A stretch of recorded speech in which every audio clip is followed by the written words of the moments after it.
Hello and welcome to another video. So today we're taking a look at a deck that I've got named up here, Fruity Priest. It's more of a control archetype deck, definitely leaning towards that, especially with things like Full Moon. I mean, what else could it really be? But it was using cards that you don't see a lot of play, especially in rotation at the moment. You know, Gravekeeper, Godscale, all those sort of cards, Taurus, things that I really wanted to at least give a go. Also Godsworn, which I actually really like that card. When I first came out, I actually made 3, which was crazy.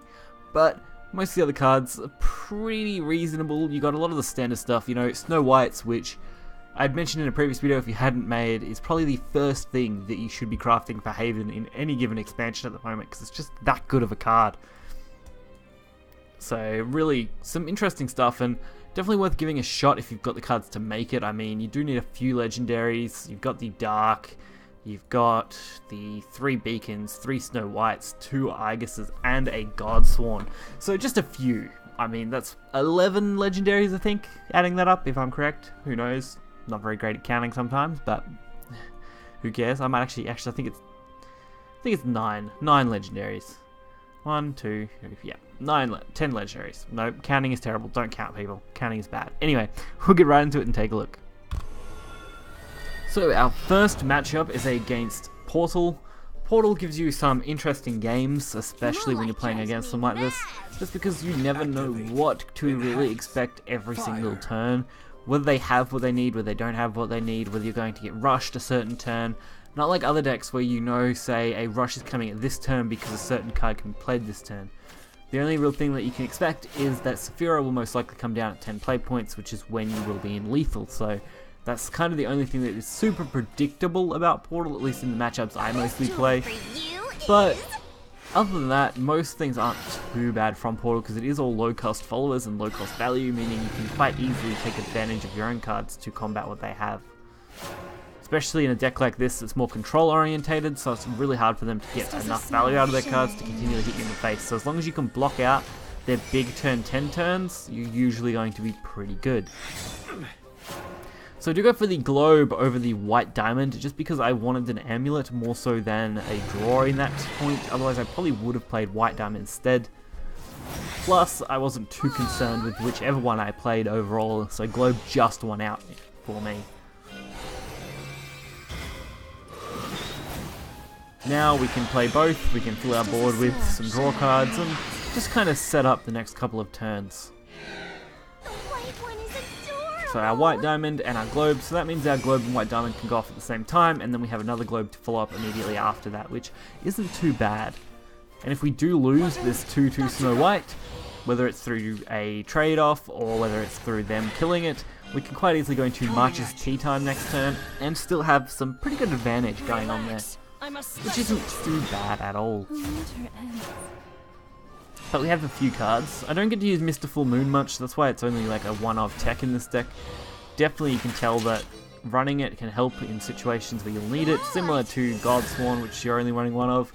If you're going against a mirror, it's great. If you're not against a mirror, it's not quite as great. If you are against something like Dragon or Portal, Godsworn is actually quite good because it blocks out large portions of damage in a single turn, so you can actually survive from boards that you wouldn't normally survive from. But Mr. Full Moon can at least help in some other matches where you just really need to weaken a follower. Weapons, got you covered. So they are going pretty wide with this, getting a bunch of their drops out by filling their hand. And we get all our draw power now. So 3 draws, plus our normal draw, so 4 for the turn.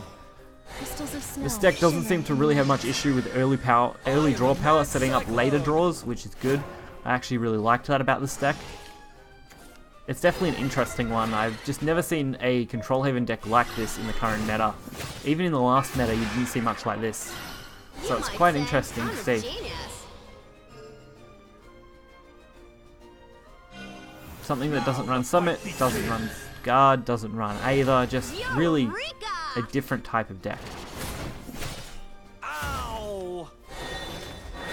So this works out nicely, as we are going to be set up for our Beacon of Salvation to absolutely decimate this board.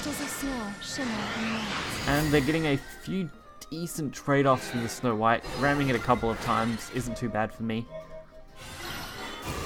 And I don't believe we've seen the Des Ex out of them either, so that's even better. I mean, otherwise we would have seen it this turn on 6. So it means they're not going to be able to mass draw very easily at the moment. So if we can control the game, it can be in our favour. I shall guide you to glory. So I find Dark John is a little harder to use than the Beacon of Salvation, just because of the way they are. Entirety set right, not set to its counter. Join me on a musical journey.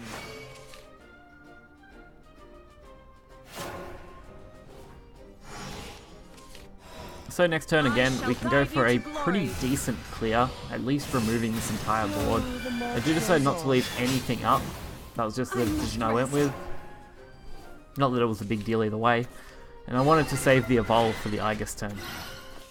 Even though I may not use it on the Aegis turn, saving it for that turn is much more important to me. So we do see a pretty symmetrical board. And a decent clear. Now where I went with this turn was probably what was most awkward for me to decide to do. I did decide to go for the Heavenly Aegis over anything else because I wanted that to prioritize, but I did also decide to use the Evolve to at least kill off a couple of these cards. Couldn't really afford to leave quite that much damage on the board, especially getting close to turn 10, so I really didn't want that to happen. But now that we've at least got the Aegis, I can put some pressure down and not really have to worry. Of course, Manga Legacy, not too great. Manga Legacy is just a pain. At least it doesn't kill our Aegis at all. So I do want to remove these as effectively as possible.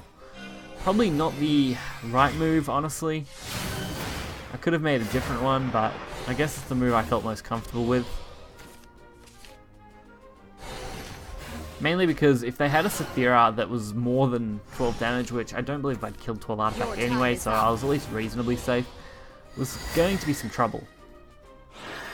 They were only at 6, which is great. I didn't think I had killed that many artifacts, so I wasn't too concerned, but definitely something I should keep count of more often playing against Portal, is how many artifacts I have killed. And with this 5/5 ward, it's going to be very hard even with another Saphira to actually go for lethal, because another Saphira obviously is going to be short when you can only deal 4 damage, so it worked out really well. So the next matchup is against Blood. Blood is a very aggressive class, so it does come down to your draws a lot when you're playing a more controlled deck, especially one like this, but this deck at least has a pretty decent advantage because of the amount of wards and that it has, and it has a decent tech heal in it, which means that some of the damage will be negated.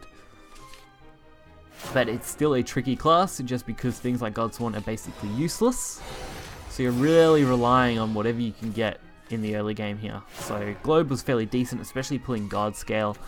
Does at least give us a chance to play a few low cost stuff fairly early.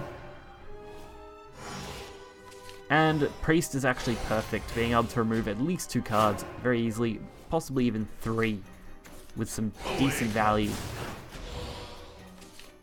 Bahamut though do come down pretty harsh. I mean, getting them all on board like that, and when I can't do anything to counter them in the very early turns, does force me to at least throw Beacon of Salvation down as some form of counter, or to just draw damage to it.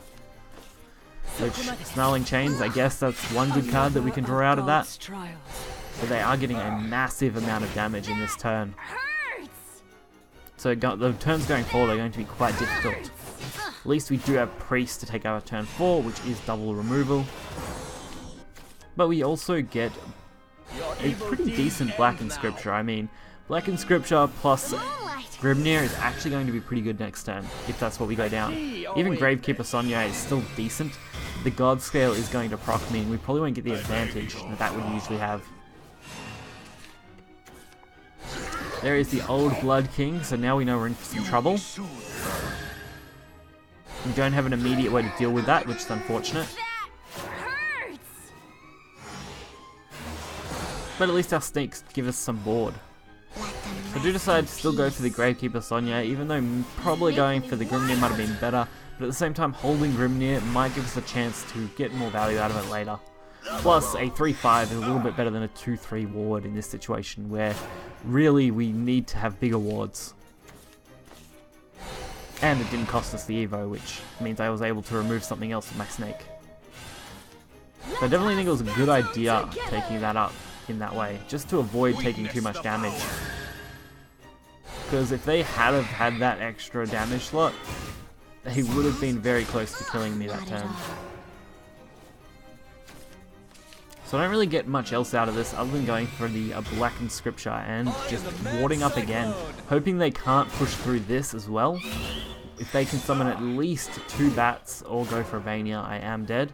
So it was a little bit of luck to actually get through this turn, especially when they're drawing Pure-Hearted Singer out of their deck. Going for something else. So they were just a little short, luckily. So you're doing a little bit of luck in some of these matches, especially against something like Blood that can just top deck anything to win. So I hope you guys did enjoy this video, and if you do want to check this deck out, I highly recommend it. It's definitely some fun, and it seems to do fairly well, at least in the matches that I have played with it so far. So do hit that like button, subscribe, and I'll catch you guys next time. See ya.